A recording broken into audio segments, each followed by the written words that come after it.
It is said that space is the final frontier. Except that's not really true. Consider, over 70% of the Earth's surface is covered by water, nearly all of it ocean. And yet only 5% of the world's oceans have been explored by human beings. The remaining 95% still a dark and uncharted frontier. What secrets might lie within this unexplored expanse? What could be down there, just waiting to be found? Numerous ancient civilizations have provided us with at least one answer. Across eras and cultures separated by thousands of miles, there are stories of once great cities suddenly sinking to the bottom of the ocean, lost forever. For many years, these stories were regarded as little more than myth. Until, in modern times, archaeologists began to discover ancient ruins submerged beneath the ocean all over the world, and the question started to get asked.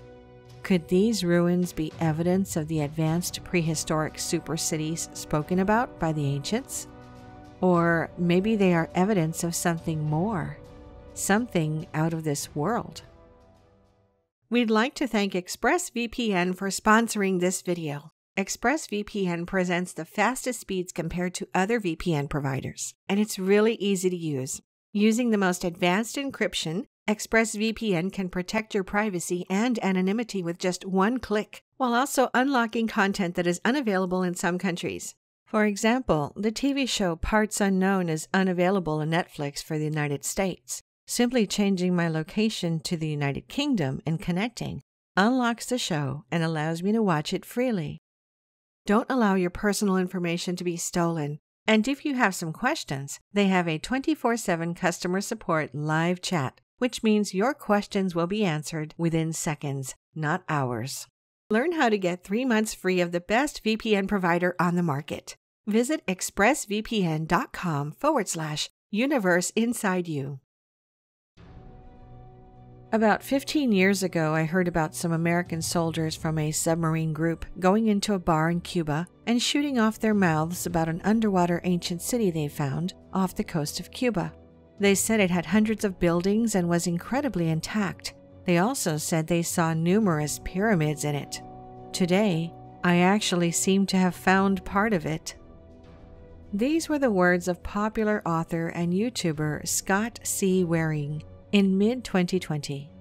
He was claiming that by using Google Earth to scour the ocean floor for anomalies, he had found multiple underwater pyramids off the coast of Cuba in the Caribbean Sea. He noted that while the anomalies appeared when examining the area in the web browser version of Google Earth, in the downloaded version, the entire area was blacked out. In his words, "That really makes me think Google hid it on purpose so that the city will remain hidden." If it was hidden on purpose, what purpose? If it was a cover-up, then what was being covered up? Predictably, Waring was called a conspiracy theorist, and his purported findings were largely rejected in the mainstream. Except what he'd found had already been found before and, in fact, documented. In 2001, the Cuban government launched a project to search for sunken ships left over from the Spanish colonial era in the waters off its shores. It is estimated that billions of dollars of gold bullion carried by these ships are still sitting on the ocean floor, part of what has been called the richest galleon cemetery in the world. The project was led by Advanced Digital Communications, a Canadian company headed by marine biologist Pauline Zalitsky and her husband, Paul Weinswig. Using the most advanced sonar equipment available, they scanned the ocean floor for irregularities, when suddenly their equipment picked up something that stunned them. There, an incredible 650 meters below the surface, were what appeared to be a series of symmetrical and geometric stone structures, standing out against the barren terrain of the ocean floor. In short order, they sent down a remotely operated vehicle equipped with a camera to explore further. What they found could not be denied. In the words of Zalitsky, It is stunning. What we see in our high-resolution sonar images are limitless, rolling white sand plains, and in the middle of this beautiful white sand, there are clear, man-made, large-size architectural designs. It looks like when you fly over an urban development in a plane and you see highways, tunnels, and buildings. Weinswig added, "Some structures within the complex may be as long as 400 meters wide and as high as 40 meters. Some are sitting on top of each other. They show very distinct shapes and symmetrical designs of a non-natural kind. We've shown them to scientists in Cuba, the US, and elsewhere, and nobody has suggested they are natural." But how could this be possible? Many pointed out that to sink to that depth, the city would have to be over 50,000 years old, long before humans had the architectural capacity to construct what had been found. Surely, this is the type of mystery that requires further investigation, except this is not what happened. Shortly after the discovery, the Cuban government unexpectedly cut the exploration project short, and stories of the find disappeared from mainstream media. In fact, the story had nearly faded from memory altogether until the proclamations of Waring in 2020. Interestingly, this is not the first time the story of an underwater city off the coast of Cuba had appeared, then faded from memory. Back in 1954, Lester Hemingway was flying from the United States to Cuba to visit his brother, the famed American writer Ernest Hemingway, when he noticed something peculiar out the plane window. As media reports recorded, submerged under the water below him was an expanse of stone ruins, several acres in area, and apparently white as if they were marble. It is well known that Ernest Hemingway spent a great deal of time not only in Cuba, but just over 100 miles away on the tiny island of Bimini. It was this setting from which Hemingway concocted his seminal works, The Old Man and the Sea, and Islands in the Stream. In 1968, 7 years after Hemingway's death, a team led by subsea archaeologists Joseph Mason Valentine discovered a half-mile stretch of limestone blocks submerged in the ocean, just off the coast of Bimini. Like a paved road, too perfect to have been created naturally. The discovery came to be known as the Bimini Road. But a road to what? Curiously, Ernest Hemingway was known to call Bimini the end of the world. Was he just being grandiose, euphemistic, as writers sometimes are? Or did he and his brother know something the rest of us didn't? For decades, questions about the Bimini Road remained unanswered until in 2009, a team led by archaeologist Jez Alexander mapped a grid of the ocean floor surrounding Bimini using a combination of Google Earth, satellite imagery, and ocean floor maps. As Alexander amazingly described, they discovered foundation ruins, rubble sections of building walls, and ruins of large public edifices. Some of what remains standing clearly show evidence of intelligent structure, post and lintel construction, parallel wall sections, and right angles, things that could not be explained as having been natural in origin.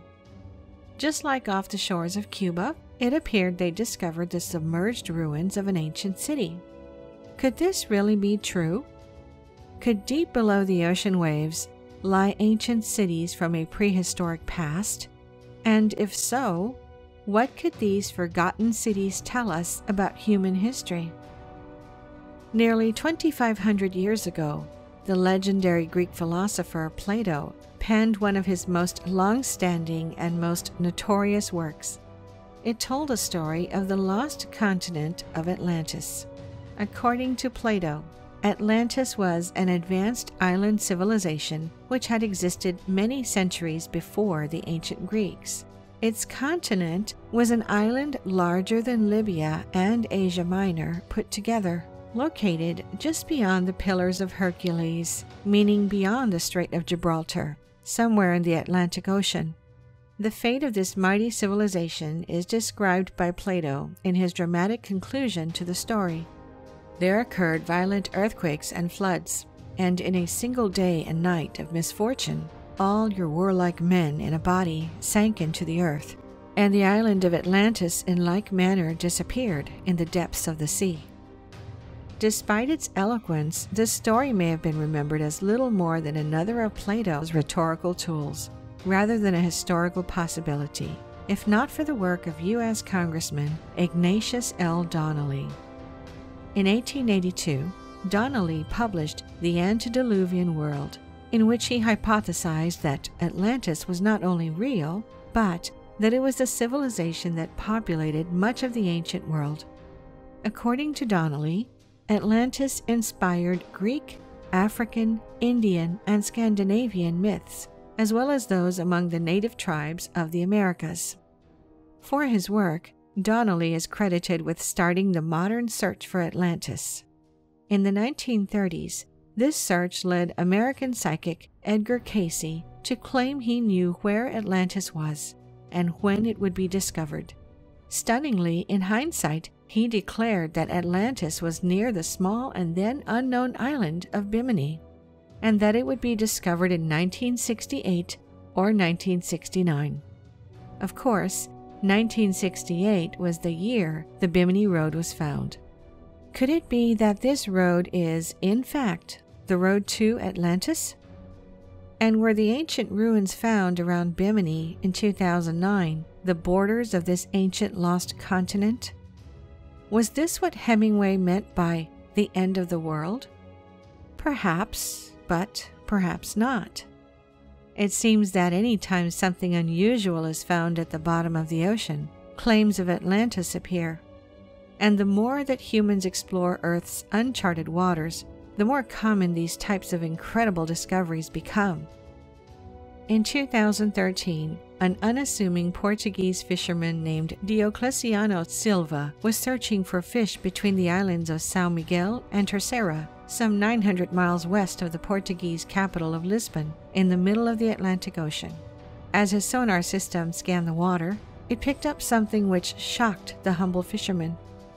There, below his boat, appeared to be a perfect pyramid, some 60 meters tall, sitting on the ocean floor. As Silva told Portuguese news outlets, "It's amazing because it forms a perfect pyramid, and moreover, orientation and deployment of the pyramid. The vertices are oriented north and south, just north and south, such as the Giza pyramids in Egypt." Incredibly, in the face of such a potentially significant discovery, the Portuguese Navy rejected Silva's claims and shut down all further investigation.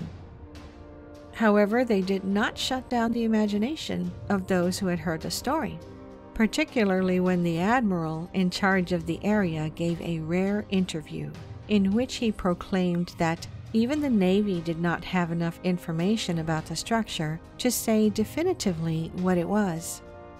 Certainly, many headlines blared, "This must be part of the lost city of Atlantis."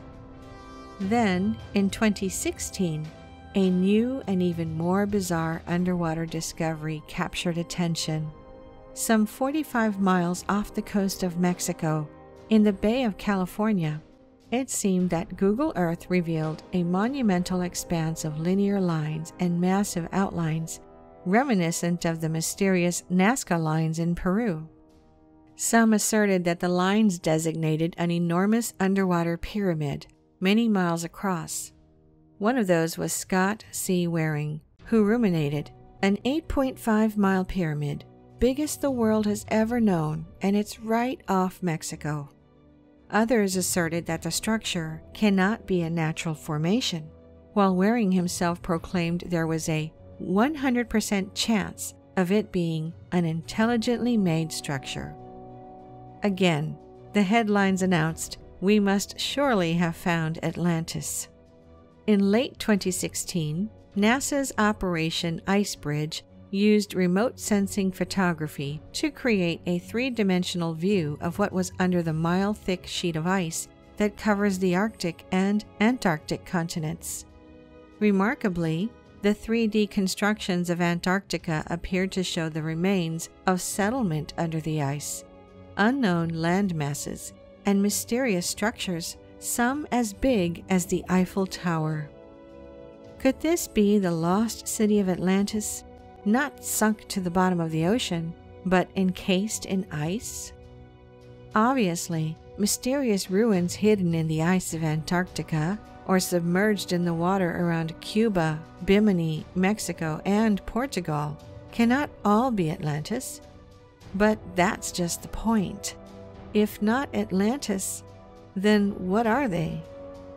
Well, to start, Atlantis is not the only ancient tale of a submerged city lost to the dark depths of the ocean. Augustus Le Plongeon had devoted his life to investigating the ancient Mayan culture in the Yucatan Peninsula of what is now Mexico. In the early 1880s, the archaeologist reached the pinnacle of his work. He had come across a series of ancient inscriptions which he purported to translate. According to Le Plongeon, they described an ancient lost continent called Mu, which had existed somewhere in the Pacific Ocean in prehistoric times, before being submerged in the ocean. Had he discovered the record of another Atlantis? Many questioned the translations of Le Plongeon, and thus the veracity of his claims, writing them off as the work of fiction. And there the story might have died, if not for a man named James Churchward. In the 1930s, Churchward came forward with a story from his time as a British soldier in India. There, he asserted, he had befriended a high-ranking Indian priest who introduced him to a set of ancient clay tablets. They were written in a lost language that only a few people in the world could understand. Consequently, Churchward set about convincing the priest to teach him the language so that he might read the sacred tablets for himself.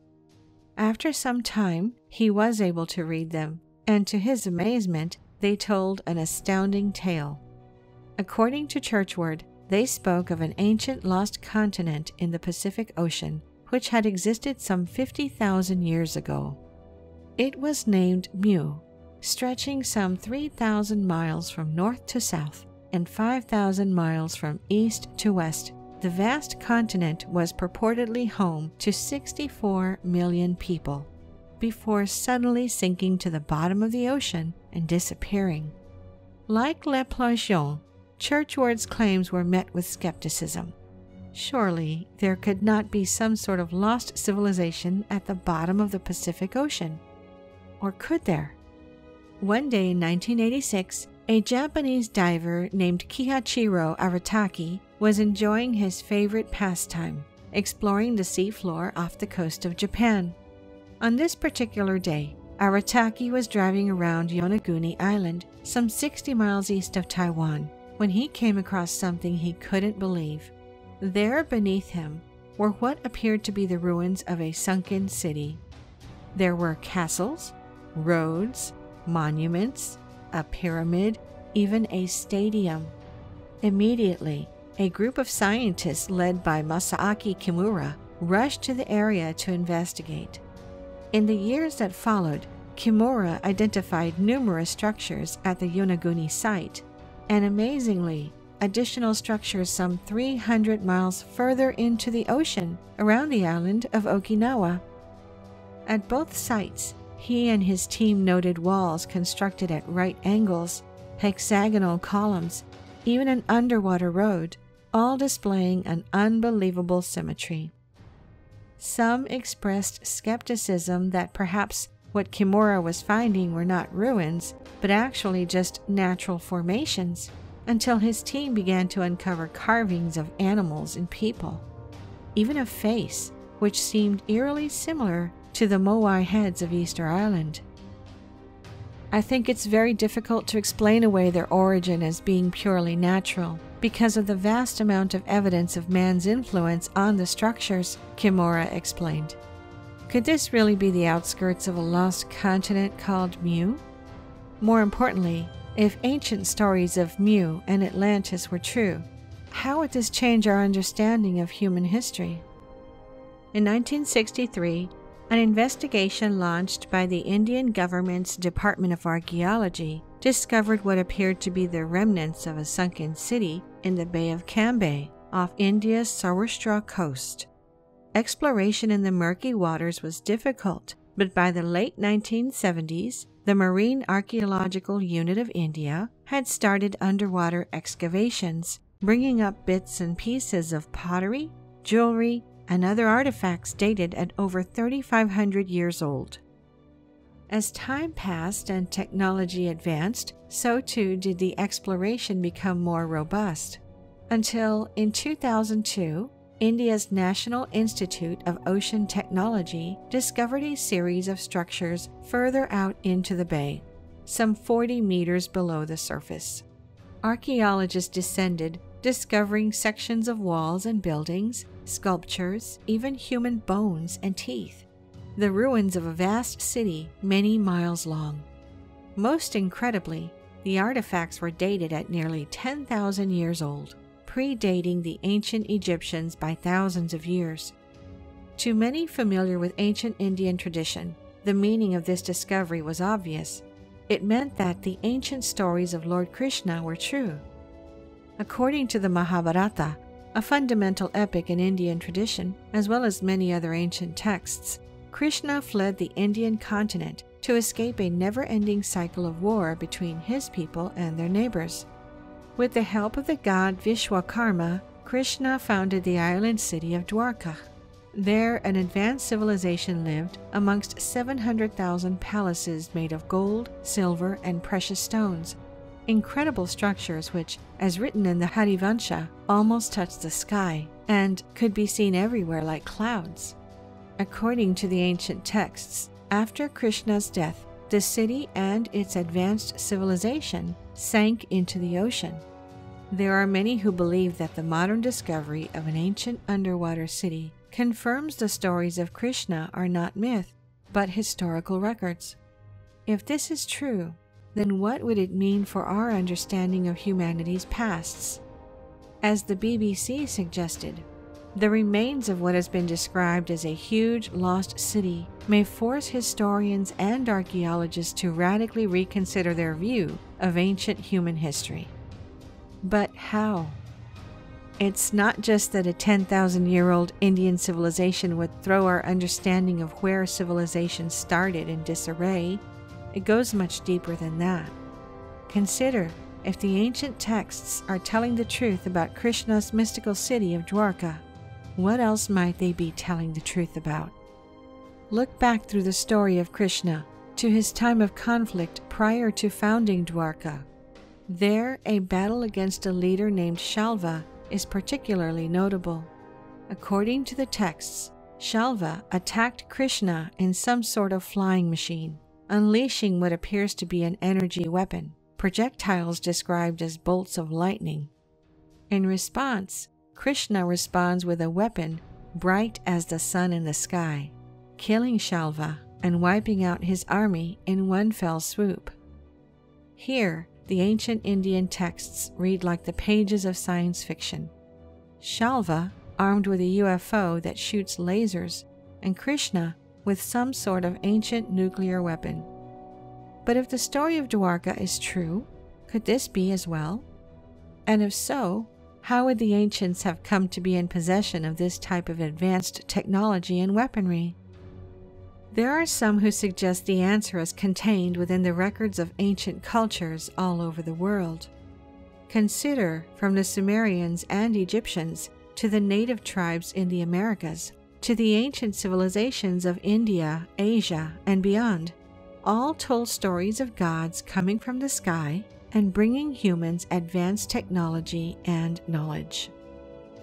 Many believe these beings were not gods at all, but ancient aliens, and that the ancient myths were actually a historical record of early extraterrestrial visitors to Earth, those who fundamentally shaped human evolution. Note that according to Sumerian texts, these visitors, called the Anunnaki, came to Earth and interbred with primitive humans, founding the modern human race. It is interesting, then, that Plato described the inhabitants of the lost continent of Atlantis as half god and half human, while James Churchward asserted that sacred Indian tablets named the continent of Mu as the place where man first appeared. Is it possible that stories of Atlantis and Mu and Krishna are not myths but historical records? And is it possible that these records tell of an ancient collaboration between human beings and alien visitors? Might this be why underwater discoveries are so often suppressed by official sources? Perhaps this is what awaits us at the bottom of the deep, dark, unexplored oceans. Not only the ruins of a lost human history, but an entirely different human history altogether. Thank you for watching. If you enjoyed the video, please hit the like button, and if you're new, hit subscribe and the bell next to it for future notifications.